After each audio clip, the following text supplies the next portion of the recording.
one knows how or why, but some 4,000 million years ago, the planet Earth came into being. In that time, life has evolved on its surface and beneath, in its waters and its skies. Humankind is just one of an unknown number of species of plants and animals that share this world. But we are the ones who hold dominion over all others. And every year we exterminate perhaps 1,000 species in the name of progress, on the pretext of development, in pursuit of profit. We are severing the fine strands which make up the web of life, and the Earth is suffering. But still, the killing goes on.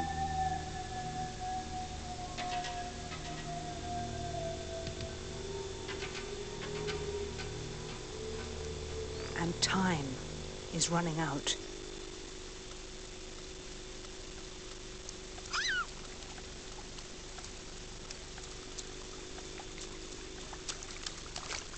Imagine the complete history of the world condensed into 1 year. A year which began on January the 1st. A few days later, the first bacteria emerged. A miracle of evolution followed, and every expanse of water, layer of mud, and tract of land was inhabited. Jellyfish and spiders didn't make an appearance until the beginning of November. The first ferns popped up on November the 20th, at about the same time as fish began to inhabit the waters. Winged insects took to the air a few days later. From December the 1st until the 15th, dinosaurs ruled unchallenged.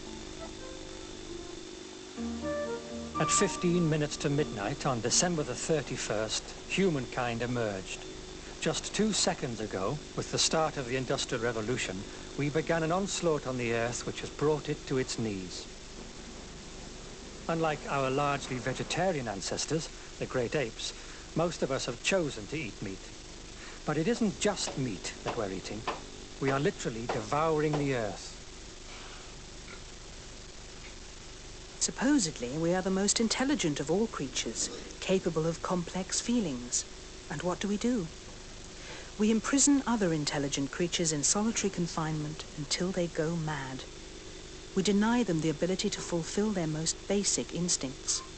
We treat their living, feeling young as inanimate commodities. And then we eat them.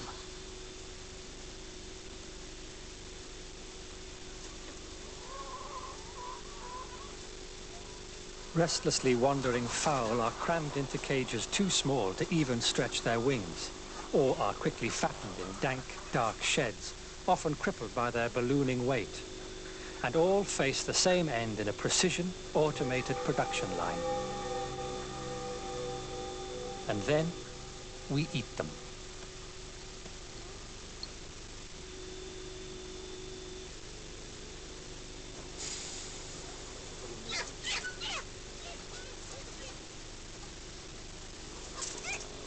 Pain and suffering are relative concepts, we are told, in the pursuit of cheap meat. Don't concern yourself, we're told, about the infections which come with cheap meat. Campylobacter, salmonella, mad cow disease. Meat to live, we're told, ignoring the heart disease and bowel cancer and other ailments which go hand in hand with eating meat.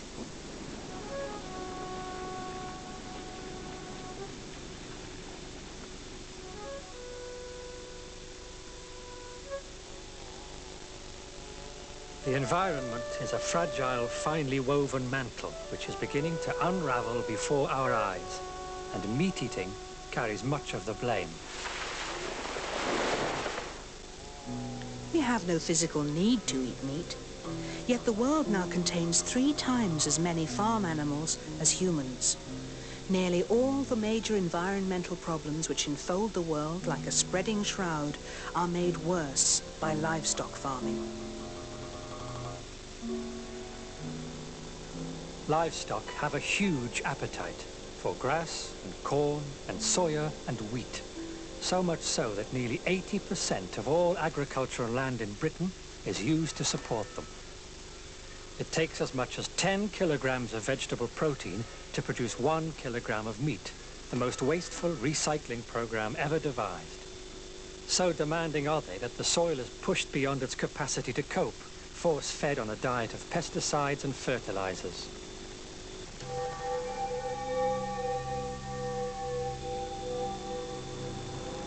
Pesticides are poisons used to kill weeds, insects and fungi. They can and do kill humans. We know that they destroy species other than those they are aimed at and can upset the natural balance of ecosystems. We know that they increase in concentration as bigger creatures eat smaller creatures. A water bird like the grebe at the top of the food chain can have pesticide concentrations in its body 80,000 times stronger than those in the water on which it lives. We know that 50 of the chemicals used are suspected of causing cancer. We know that meat contains around 14 times more residues than vegetables. There are pesticide traces in almost all the food we eat. We know that without the need to feed animals, farmers could return to proper crop rotation. They could farm organically and turn their backs on these nerve gas derivatives.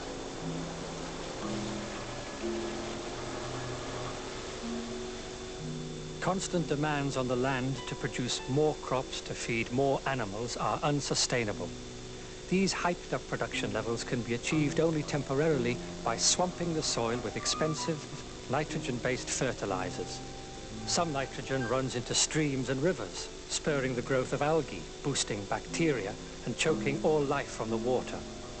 Some filters down into underground reservoirs, where it pollutes our drinking water. And we're left with the constant fear of damage to our children through blue baby syndrome and possible cancers. And yet, if we stop eating animals, the whole population could be fed from just 30% of the land, with no need for chemical fertilizers. It would breathe again, regenerate itself, recover its health.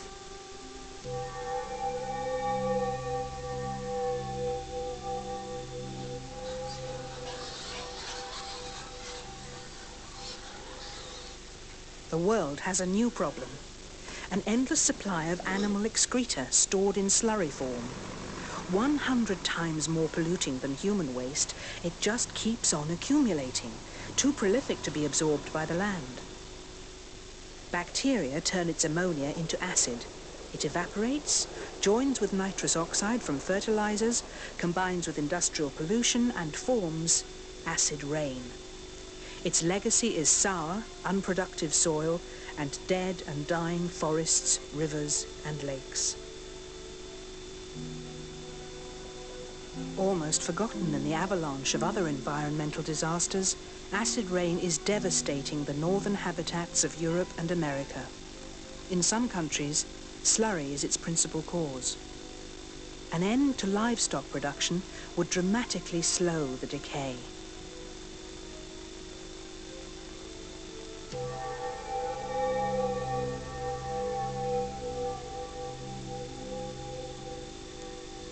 The spreading hole in the ozone layer is a time bomb which has begun to tick. It could explode at any time. Ozone, high in the sky, protects us from the sun's damaging ultraviolet light. That protection is being diminished. The process by which it happens is extremely complicated, and CFCs from aerosols and insulating foam are the main offenders. But agriculture makes a significant contribution by burning, with fertilizers, and from direct methane emissions from cows. We know that ozone depletion will result in increased skin cancers, eye cataracts, and a weakening of the human immune system. If ozone is reduced by 10%, germination of seeds will be affected. We know that some newly hatched fish will be killed, and we fear that phytoplankton, the main vegetation of the oceans, may be destroyed. With it will go the basis of the ocean's food chain and a vital source of oxygen. That is with a 10% reduction. It is believed that the newly discovered hole over the USA and Europe will show reductions of 40%. We are paying a frightening price for our plate of meat, something we don't even need.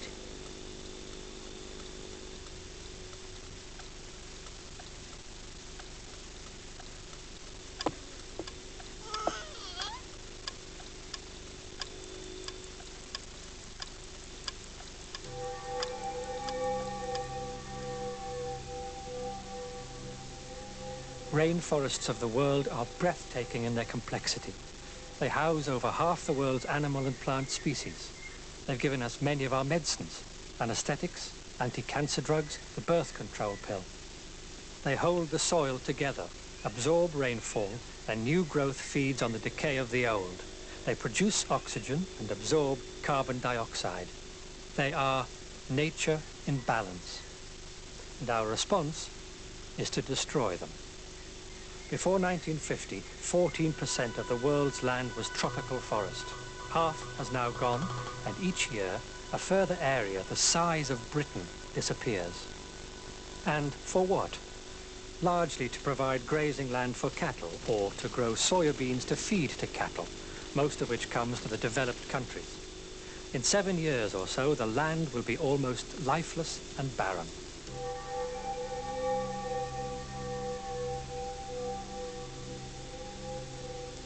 In 1989, the crew of a spacecraft watched a smoke cloud from thousands of fires spread across 1 million square miles of Amazonia. It was rainforest being cleared for cattle ranching. With the burning of vegetation, huge reservoirs of stored carbon dioxide are unlocked, released to float upwards and provide yet more insulation to prevent heat escaping from the earth. When the cattle arrive, each one belches out 60 litres of methane every day, adding another twist to the spiral. Together, burning and belching provide the second largest contribution to the greenhouse effect. The increases in temperature already predicted will bring flood, famine, and mass migration. Tropical diseases may appear in Britain. But as the temperature increases, the tundra regions of the world will begin to release the methane which is locked in their soil. The more that's released, the more that will be released, a kind of ecological, irreversible meltdown.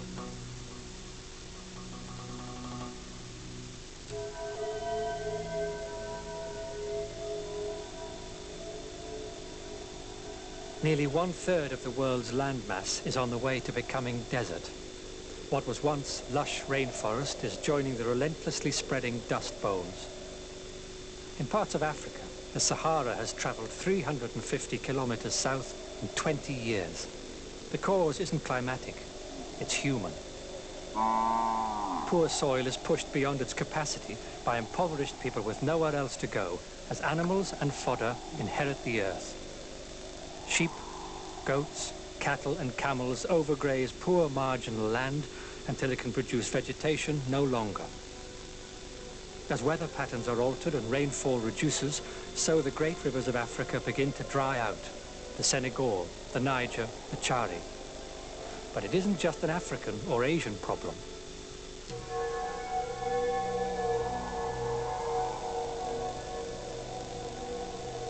The United States, the world's largest consumer of meat, has lost 1/3 of all its topsoil.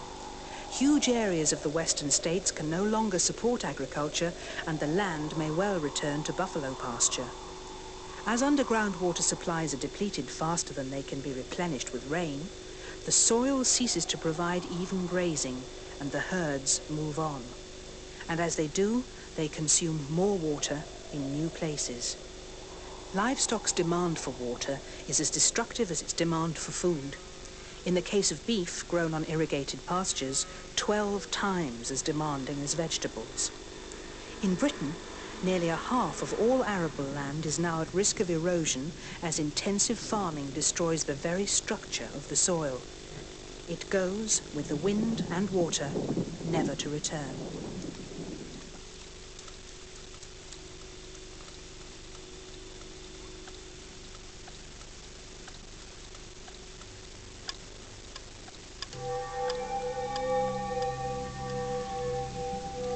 Trawlers and seine netters cross the world's oceans, scooping out increasing numbers of ever smaller fish. Heavy trawl boards smash their way across the ocean floor, destroying everything in their path. Every year, more countries scramble to join the killing fields of tuna drift netting, and with each net go the lives of more whales and dolphins, rays and seabirds, turtles and sharks. Some countries continue with their slaughter of whales, mammals with a language more complex than our own, but of which we understand not one word.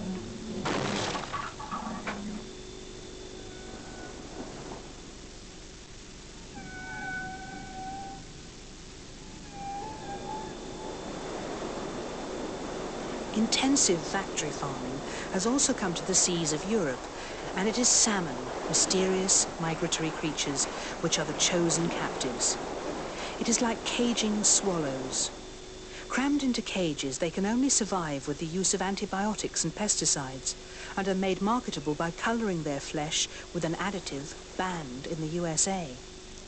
And to feed these imprisoned creatures, the seas are trawled for other fish, industrial fish, 5 pounds to produce 1 pound of salmon meat. It is the economics of the madhouse. And as we pollute the seas, we pollute our own life source. PCBs are industrial chemicals, some of the most poisonous substances known. These now infect almost the whole of the ocean's food chain. Profit has no conscience, only a balance sheet. In its name, both animals and people are there to be exploited. In the last century, we shipped the world's poor across the oceans as slaves. Now we allow them to remain where they are, but enslave them just as surely by controlling their economies. It is for us that they rear meat and grow fodder. The 15 million children who die each year as a result of starvation are the living and dying testament to a world in crisis. In the last 2 seconds of our evolutionary year, we have destroyed and poisoned at a rate unknown in the history of the Earth. We have elevated cruelty and greed to the status of a god, yet still pretend that nothing really is wrong. Growth and consumption have caused the problem, yet we're told that even more growth and consumption can cure it. Are we any richer, any happier, any more ennobled for all the death, the pain, the destruction?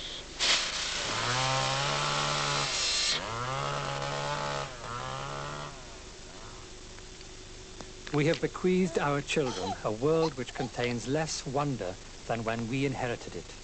We have poisoned their water, polluted their air, and laid much of their land waste. We are handing them a world which to us looked certain, but is now teetering on the brink of catastrophe. And still, governments do nothing. But you can. Simply by giving up eating meat, poultry, fish and slaughterhouse byproducts, you make an immediate contribution to ending the pain, the cruelty and the destruction. Without meat, Britain would need only 1/3 of its land to grow food. We could replace the woodlands, eradicate the poisons from our soil, allow the waters to run clear. Across all continents, the effect would be astounding. The world itself would breathe a sigh of relief. In our year of creation, we are but a blink of an eyelid away from devastation.